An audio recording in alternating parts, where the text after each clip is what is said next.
오늘 여러분 요한복음 18장에 제일 먼저 가룟 유다가 등장하고 두 번째는 베드로가 등장하고 말미에 우리 주님의 모습이 나타나고 있습니다. 가룟 유다는 너무나 우리와 거리가 멀다고 생각하고 예수님을 닮기에는 너무나 우리가 많이 부족합니다. 베드로같이 쓰러지고 자빠지고 넘어진 저희들이 베드로의 모습을 보면서 새로운 신앙의 담력과 제기할 수 있는 은혜가 이 시간에 우리 가운데 함께하기를 주의 이름으로 축복합니다. 누구나 이 세상에 영원히 살지도 않고 끝없이 살아갈 사람은 아무도 없습니다. 다만 이 세상은 우리가 잠시 전에 소롯이 왔다가 잠시 동안 나그네로 머물다가 잠시 후면 덧없이 떠나갈 부질없는 인생임을 부인할 자는 아무도 없습니다. 그런 의미에서 세상 또한 정처 없는 곳이고 허망한 곳이고 야속한 곳이고 뜬구름 같은 곳이 아닐 수 없습니다. 그래서 사람들은 아무렇게나 살아갈 수 없는 것이고 결코 함부로 살아서도 안 된다는 사실입니다. 그러므로 우리가 이 세상을 사는 동안에 우리는 이 짧은 인생을 보람있게, 값있게, 그리고 뜻있고 목적있고 의미있게 살아야 되는 것이고 좋은 일과 선한 일을 통해서 아름다운 행실을 우리가 보이는 그리스도인들이 되기를 축복합니다. 사실이 이러함에도 불구하고 수많은 사람들이 쓸데없이 생을 낭비하거나 허비하고 있습니다. 수많은 사람들이 쓸모없이 인생을 무가치하게 낭비하고 있습니다. 성경에도 이런저런 유형의 사람들이 수없이 등장하는데 그 중에서 우리는 이 예수님의 구원 사역 말미에 또 예수님의 마지막 최후의 설교 부분에 이르러서 이 1절에서 8절까지 유다의 모습, 그리고 여러분 9절부터 27절까지 베드로의 모습, 그리고 여러분 마지막에 주님의 모습을 통해서 우리가 새로운 다짐과 결의가 있는, 또 여러분 영상을 통해서도 이 베드로에게 그 당했던 그 실패들이 우리가 여러분 치유되고 회복이 되는 은혜로운 시간이 되기를 주님의 이름으로 권면합니다. 우리가 보면 유다는 첫째로 차라리 세상에 나지 아니했더라면 좋을 뻔한 사람으로 소개되고 있습니다. 요한복음 18장 가운데서 1절에서 이 9절 거기까지 보면 맨 먼저 등장한 사람이 가롯 출신 유다라는 사람입니다. 성경은 2절에서 이자를 묘사하기를 그는 예수를 파는 유다라고 냉정히 소개하고 있습니다. 불과 얼마 전까지만 해도, 가깝게는 불과 몇 시간 전만 해도 예수님의 성찬상에 참여하던 자가 유다입니다. 지난 3년 동안 주님을 은사로 모셨고 자신은 그분의 문화생이 되어서 제자의 반열에 서 있었고 예수 전도단의 재물을 담당하는 충책에 있던 사람이 이 사람이었습니다. 이랬던 그가, 불과 몇 시간 전에 성찬식에 참여했던 그가 이제 배신자의 화신이 돼서 배반자의 여러분 대명사가 돼서 예수님 앞에 돌아왔습니다. 그는 지금 체포조 군병들과 위선의 대제사장들과 종교 브로커 바리새파 사람들의 졸개를 인솔하고 야전용 손등과 전투용 횃불과 공격용 무기를 가지고 마치 범죄자, 여러분 도망자라도 잡는 듯이 만민의 구세주이신 예수님을 잡으러 왔습니다. 우리가 여러분 요한복음 13장에서 먼저 이 유다의 면면을 살펴보면 13장 2절에서 마귀가 벌써 유다의 마음에 예수를 팔려는 생각을 집어넣었다. 그리고 13장 10절에 보면 예수님이 제자들의 발을 씻기시면서 너희는 다 깨끗하지만 다는 아니다. 유다를 염두하고 예수님은 이 말씀을 하셨습니다. 그리고 21절에 보시면 너희 중에 하나가 나를 팔리라. 26절에 보시면 이 떡을 내가 주는 자가 그이다. 그때 유다에게 떡을 건네면서 예수님은 그 유다라는 사실을 상기시키고 있습니다. 13장 27절에 보면 조각을 받은 후에 사탄이 그의 속에 들어갔다. 그리고 요한복음 13장 30절에 보시면 유다가 떡 조각을 받고 나가니 곧 밤이더라. 그렇게 나갔다가 이렇게 예수님이 수차례 유다를 지목하고 회개할 수 있는 기회를 주지만 그 기회를 다 버리고 그 밤에 나갔다가 이렇게 무장한 군병들을 데리고 예수님을 잡으러 온 것입니다. 예수님은 마태복음 26장 24절에서 성찬식을 할 때 그 사람은 차라리 세상에 나지 아니했더라면 저에게 좋을 뻔했다. 예수님의 이 가련한 동정심은 그가 바로 마귀의 하소인이 되었기 때문에 그러했습니다. 그는 마태복음 27장 5절에 보시면 주님을 팔고 자기 손에 30냥 동전을 쥐었습니다. 이 30냥 동전 중에서 한 냥도 두 냥도, 5냥은 고사하고 한 냥도 써보지 못하고 흩뿌리고, 그리고 여러분 최후에는 자기 목숨을 끊고 목을 매 자살하는 이런 지경에 이르게 됐습니다. 우리가 지금 요한복음 13장에서 7차례를 보지만 복음서에 합쳐서 13번씩 이 가룟 유다가 회개하고 돌이킬 수 있는 기회를 13번을 주지만 이 기회를 다 내다 차고 걷어버리고 헌신짝처럼 버리고 유다는 배반의 길을 갔습니다. 우리는 물질 탐심 때문에 하나님을 믿는 일이 얼마나 여러분 지장이 되는지, 얼마나 물질에 이 푹푹 쓰러지는 사람이 많은지, 이걸 여러분 연상하면서 유다의 모습이 우리의 모습이 되지 않기를 주의 이름으로 권면합니다. 두 번째로 보시면 비록 처음에는 실패했지만 다시 재기한 사람, 유다는 너무 우리와 멀지만 주님은 너무 우리가 닮기가 여러분 힘들 수 있지만 베드로 같은 사람, 이 사람이 바로 요한복음 18장 10절에서 27절까지 뻘침하게 쭈뼛이 부끄러운 모습을 드러내 보이는 또 한 사람, 그가 바로 시몬 베드로입니다.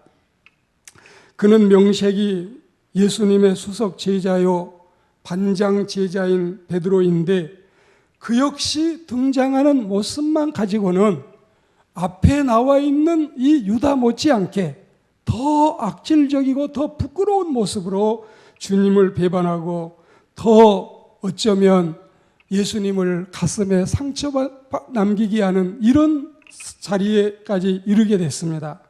요한복음 18장 11절에 보시면 혈기를 부리다가 그 예수님 체포조들을 향해서 검을 빼다가 예수님께 꾸중 듣는 장면을 볼 수 있습니다.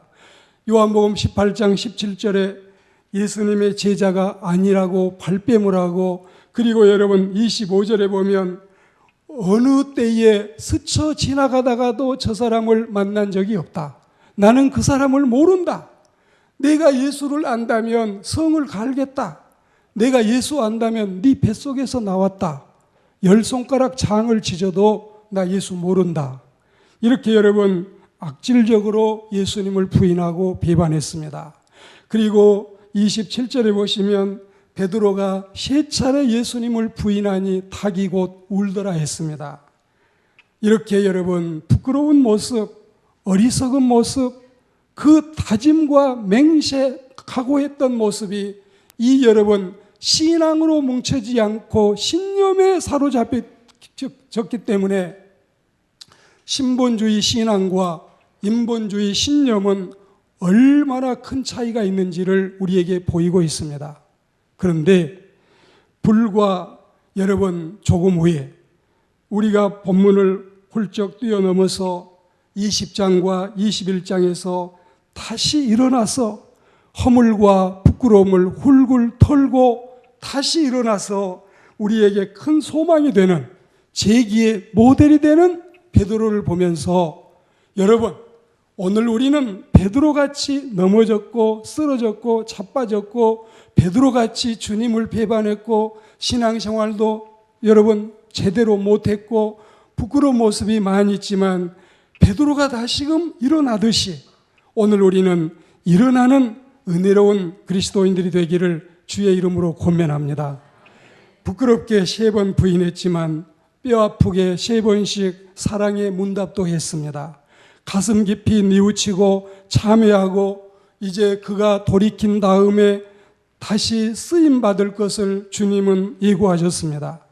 누가복음 22장 31절과 32절에 보면 베드로 시몬아 베드로 시몬아 보라 사탄이 너희를 밀가부르듯 하려고 청구했지만 그러나 내가 너를 위해서 기도했나니 돌이킨 다음에 내 형제들을 굳게 하라. 우리 주님은 베드로에게 이 약속을 말씀하셨습니다. 과연 그는 오순절 성령 세례받고 큰 그릇이 됩니다. 사도행전 2장 41절에 보면 설교를 통해서 수천 죄인을 주님 앞으로 인도해 냅니다. 사도행전 5장 15절에 보시면 병자를 치유하는 은사가 강력해서 하나님의 역사를 일으키는 베드로의 모습을 볼 수 있습니다. 사도행전 10장 9절에도 요바에 있을 때 해변가에서 기도의 능력자로 살아가는 모습을 봅니다. 사도행전 10장 26절에 사람들이 과분하게 그를 드높이려 할 때에 철저히 낮아지며 일어서라 나도 너희와 똑같은 사람이다. 자기 자신을 겸손하게 여러분 굽히는 모습을 볼 수 있습니다. 사도행전 12장 11절에 보시면 그가 복음을 전하다가 감옥에 갇혔을 때 하나님의 천사를 통해서 끌어내 줄 때 그는 그 모든 된 일들을 하나님께 찬미하고 감사하는 모습을 보이고 있습니다. 요한복음 21장 19절에서 마지막 그는 순교의 제물로 주님 앞에 드려지고 있습니다. 여러분 보십시오. 시몬 베드로를 보십시오. 우리가 사도행전에서 1장에서 12장까지 베드로 행전이라고 할 수 있는 그 전반부의 모든 이 장절 등장을 하면서 얼마나 많은 사역을 하고 얼마나 거룩한 순교자로 생을 마감하고 있습니까? 처음에 잘하다가 나중에 실패하는 사람보다는 우리가 비록 처음에는 잘못했을지라도 처음에는 부끄러운 모습이었을지라도 다시 주님 앞에 돌아와서 거룩하게 쓰임받는 베드로의 모습이 우리의 모습이 되어야 할 줄로 믿습니다. 부끄러운 베드로도 다시 재기하는 모습을 보면서 부끄러운 우리들도 다시 일어나는 모습을 보여야 되겠습니다. 두 사람은 같은 배반의 죄를 범했으면서도 유다는 후회하고 말았지만 베드로는 회개에 이르렀던 것입니다. 똑같은 말 같지만 유다는 이 후회가 메타메로멘인데 그 죄에 대해서 주님께 용서를 구하는 것이 아니라 자기의 잘못에 양심의 가책을 받고 후회스럽게 여러분 죄 용서까지 이르지 못하는 이 메타메로멘의 이 종말, 그리고 메타노이아라고 하는 회개는 잘못을 슬퍼하고 가슴 아파하고 죄를 인정할 뿐만이 아니라 돌아서서 용서를 구하고 십자가의 보혈을 의지해서 그 죄를 다 용서받고 하나님의 백성이 되어가는 유다의 후회와 베드로의 회개는 천국과 지옥의 차이가 있다는 사실을 상기하고 죄를 짓지 말아야 되지만 설령 죄를 지었어도 죄 짓는 사람이 지옥 가는 것이 아니라 회개하지 않는 사람이 지옥 간다는 사실을 우리는 이 시간 베드로를 통해서 배워야 할 줄로 믿습니다.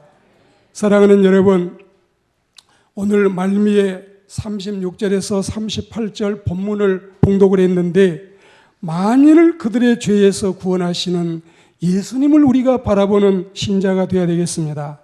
주님은 당신의 나라가 이 세상에 속하지 아니함을 수차례 누누이 말씀하시고 만인을 구원하시는 만왕의 왕이요 만주의 주로서 우리 주님께서 우리를 위해서 이 세상에 오셔서 온갖 멸시와 천대와 모욕을 다 받으시고 마침내는 십자가에서 매달려 죽으셔서 다 이루었다. 너희를 구원하기 위해서, 너희를 천국으로 데려가기 위해서 내가 땅에 와서 하고자 했던 내 모든 미션, 내 모든 본분을 다 이루었다. 예수님께서 이 말씀을 하시고 십자가에 달리십니다. 주님의 십자가에 죄목의 명패를 붙이고 주님은 이제 죽어지는데 내가 이를 위하여 세상에 태어났다. 내가 이를 위하여 세상에 왔다. 진리에 대해서 증거하러 왔다. 진리에 속한 자는 내 음성을 들을 것이다. 우리는 진리에 속한 자가 되어 주의 음성을 들을 수 있는 그 음성이 우리의 가슴에 울림이 될 수 있는 하나님의 사람들이 되기를 축복합니다. 예수님은 칠흑같이 어두운 세상에 불을 밝히러 오셨습니다. 예수님은 죄로 죽어가는 우리를 구원하기 위해서 메시아로 오셨습니다. 예수님은 진리 부재 시대에 진리의 증언자로, 특별히 오늘 여러분 성경의 가장 큰 이 아이러니 중에, 성경의 가장 큰 이 우스꽝스러운 모습 중에서 진리이신 예수님을 눈앞에 두고 진리가 무엇이냐고 묻는 이 모습, 정말 여러분 한심하기 이를 데 없는 이런 모습을 사람들은 가지고 있습니다. 진리를 앞에 두고 내가 길이다, 내가 진리다, 내가 생명이다, 너희가 진리를 알지니 진리가 너희를 자유케 하리라. 예수님은 진리로 오셨는데 진리신 주님을 앞에 두고 진리가 뭐냐고 묻는 어리석은 모습을 세인들을 통해 우리는 볼 수가 있습니다. 예수님은 요한복음 18장 23절 죄 없는 의로운 삶을 사시고, 그리고 37절에 보면 분명한 생의 목표를 가지고 당신이 오셔서 해야 될 모든 일들을 알고 가지고 오셔서 이 모든 일들을 이루신 겁니다. 그리고 여러분 14장 6절에 보면 자신이 곧 진리로서 진리를 나타내시고 진리의 삶을 우리에게 소개하고 가르치셨습니다. 여러분, 예수님께서 이 모습이 바로 우리의 구주가 되신 모습입니다. 예수님이 십자가에서 피 흘려 죽으심이, 우리의 죄를 위해서 죽으심이 바로 여기에 있는 것입니다. 주님은 만인의 위로자이십니다. 싸매 주시고 보듬어 주십니다. 우리 주님은 만인의 치료자이십니다. 고치시고 살리시는 주님을 믿습니다. 우리 주님은 만인의 구원자이십니다. 우리의 수치스럽고 부끄러운 죄들을 다 용서하시고 품에 안아주시는 주님을 바라보시기를 축복합니다. 우리 주님은 만인의 상담자이십니다. 주님은 모든 우리의 숨어있는 속사정까지, 작은 신음소리까지도 주님이 알고 계시고 듣고 계시고 보고 계십니다. 이 주님을 의지하는 하나님의 사람들이 되기를 축복합니다. 사랑하는 여러분, 우리를 의롭게 하시려고 주님이 죄인이 되시고, 우리를 부요하게 하시려고 주님이 가난하게 되시고, 우리를 고쳐서 회복시키시려고 주님이 대신 아프시고 채찍을 맞으셨습니다. 우리를 살리시고자 주님이 죽으셨습니다. 이런 주님이 온 세상에 여러분 치료하는 광선이 돼서 천하에 70억 가운데 세 사람 중에 한 명씩은, 23억은 예수 믿는 주님의 제자가 되고 하나님의 백성이 된 것을 우리는 감사합니다. 우리도 이제는 예수님처럼 만인의 구원을 위해서 복음을 전하고, 우리도 예수님처럼 만인의 유익을 위해서 살 마음을 다짐하는 이 시간이 되기를 축복합니다. 세상에 나가서 고약한 악취를 풍기지 아니하고 향기를 날리는, 비록 베드로같이 실패했어도 다시 일어나고, 우리 예수님같이 정말 여러분 의롭게 남을 유익하게 하고 사는 삶의 여러분 우리의 모습이 되기를 축복합니다. 제발 제발, 정말 제발들 하나님의 영광 가리지 않고 전도의 문 좀 안 막았으면 너무너무 좋겠어요. 여러분, 당부하건대 우리가 이 세상을 사는 동안에 그리스도인들은 나쁜 뉴스로 여러분 이 뉴스거리가 돼서는 절대로 안 되겠습니다. 사실은 제가 오늘 말씀을 준비하면서 요즘에 기독교가 개독교라는 말을 왜 듣는가? 그리고 여러분, 왜 이 교회가 이렇게 욕을 먹는가에 그 사람들을 다 뽑아왔는데 저는 더 이상 오늘 이것을 거론하지 않고 지나가겠습니다. 여러분, 여러분 한기총의 부회장 된 사람, 서초동의 굴지에 수천억의 교회를 지은 사람들, 그리고 여러분 이 여러 사람들이 지금 여러분 명성교회 같은데 그 수만 명의 교회, 이런 사람들이 이 침몰된 배 때문에, 그리고 여러분 이번에 선거 때문에 한 이야기들, 얼마나 부끄러운 얘기들이 많은지 안 믿는 사람이 보면 교인들 왜 저래? TV만 켜면 3, 4 여러분 방송뿐만이 아니라 모든 여러분 이 다른 요즘에 종편 방송까지 그저 찬송, 기도, 그저 목사, 교인들 그 이름만이 다 등장하고 있습니다. 아름답게 등장했으면 너무 좋지만 너무 부끄럽게, 너무나 여러분 수치스럽게 목사 이름을 달고 다니기가 부끄럽게 여러분 우리가 주의 영광을 드러내지 못하고 가리고 살아왔었습니다. 제발 전도문 좀 안 막았으면, 주의 영광 좀 안 가렸으면, 이게 우리의 소망입니다. 여러분, 오늘 우리는 예수님을 본받고 또한 베드로를 본받아서 예수님의 눈이 되고 예수님의 마음이 되고 예수님의 손이 돼서 전도해서 영혼도 구원하지만 우리 주변에 더불어 인간관계 맺고 있는 모든 사람에게 물질에 피해를 주지 않고 유익을 줄 수 있는 그리스도인들이 되기를 축복합니다. 요즘에 이단자의 모습은 100가지, 500가지 다 잘못됐지만 딱 2가지만 여러분 생각해도 정말 우리는 부끄럽습니다. 첫째는 신학을 하지 않는 사람이 성직자 행세를 한다는 거. 2번째는 여러분, 그런 사람이 이 고급 카메라가 150대가 왜 필요합니까? 아무 쓰잘데도 없는 일에 누가 사가지도 않는 사진 찍어서 여러분, 이런 것들이 얼마나 2가지만 딱 가져도 저기는 우리가 다닐 때가 안 되는구나. 그래야 되는데 수백 명, 수천 명이 모이는 모습을 보면 정말 부끄럽고, 오늘 우리는 그런 모습으로 가룟 유다의 모습보다도 더 부끄러운 모습으로 살아가는 이 사람들을 정말 여러분 경계하고, 베드로처럼 실패했어도 일어나고 예수님처럼 많은 사람을 유익하게 하고 구원하는 그리스도인들이 되기를 주의 이름으로 축복합니다.